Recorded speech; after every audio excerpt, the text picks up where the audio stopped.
Нашия голям драматург Хенри Кипсен казва, душата на човека, казва той, е в неговите, обобщава Балзак, Дела, завършва Волтер. Какво иска Достоевски да каже с това нещо на Гогол, когато са били заедно с Толстой в Черпан, в Брацигово, горе на къщата на Майкъл Джексън. Той иска да му каже, той иска да каже, вижте колко добре го е извел.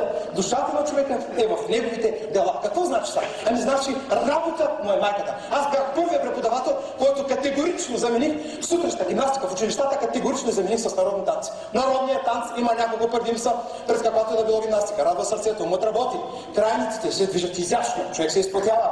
И ако се задълбочи вътре в себе си, може да преживее катарзис. С гимнастиката катарзис няма как да преживееш, най-много да си чупиш врата, нали? Докато с народния танц катарзисът е постижим, душевно пречистване, нали? И сега, като казах катарзис, веднага пристъпвам към практически пример номер 1. Ще ви покажа копаница, която служи за предизвикване и получаване на катарзис, при положение, че се изиграе между 14 и 84 пъти, едно след друго, в зависимост вече от теглото и възрастта на този, който иска да получи катарзиса. Сега, копаницата е от пазарджишкия край, нарича се още ламба, но това, което ще ви помоля да запомните или да запишете, уважаема публика, важи и за шопските хора, а именно пишете, те са бързи, изпълняват се с голяма пъргавина, лекота и острота на движенията. Играта е жива и зрителя остава, така се каже, само такова впечатление, че танцуващият едва ли не стъпва по земята.